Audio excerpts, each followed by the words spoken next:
I just want to perhaps translate one part of my speech, which I think is important for us to reflect. This is a very complicated topic.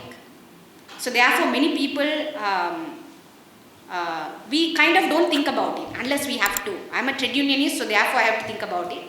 But many people, we don't think about it because it's too complicated. But there are few things which strikes us glaringly in our face. As a trade unionist, when we go to do collective bargaining, one of the things which we always talk about is that when we go to bargain, we don't go to bargain without power. You never go and sit in a bargaining table without power. So as People's Struggle Alliance, we consistently told the Ranil Wickremesinghe government, the NPP government, bargain, but bargain with other countries which are in a state of debt. Don't go and bargain on your own. Bargain with other countries. Get together with economists who know what they are talking about and then go into the bargaining table. But our government decided to bargain on their own. But what is interesting is that they went into the bargaining table advised by the chairman of the Chamber of Commerce, Duminda Ulangamuwa. Now, why is this important for us to reflect on? Members of the Chamber of Commerce are also ISP holders. They also have given debt to the government. 1.8 billion of the debt given to our government is held by members of the Chamber of Commerce. So when we went and sat on the bargaining table, so on one side we have the Sri Lankan government with the Chamber of Commerce advising the Sri Lankan government, and on the other side we have the international creditors. But what is interesting is that on both sides, you have people who have given government debt. On both sides, we have creditors. So it's like creditors spoke to each other and came up with this debt renegotiation package or this debt sustainability analysis for us.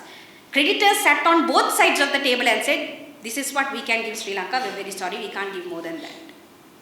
So this is the funniest thing. On both sides, Sri Lanka went into a debt negotiation with both sides, with creditors sitting on both sides. No other country would ever do something so ridiculous as this.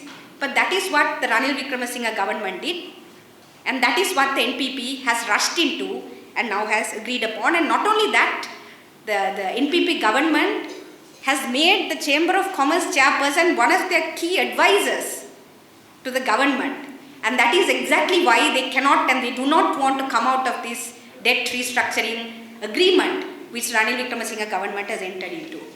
So I think this is one of the biggest betrayal of the people. I mean, Ranil Wickremesinghe was an unmandated president. He can do whatever he wants because he only acted in his interests and the interests of his friends. But what is the responsibility of the NPP government when the external creditors are now going to get 14% more than what they are supposed to get, while the EPF account holders are going to get nearly 50% of their revenue slashed because of the IMF conditionalities, which this government do not want to move out of that. We need to reflect on that. We need to reflect on that as people who are members of the civil society, as trade unionists, as political activists, as people of this country. We need to look at the games which our political elites continue to play, even within the so-called mandated National People's Power government. Thank you.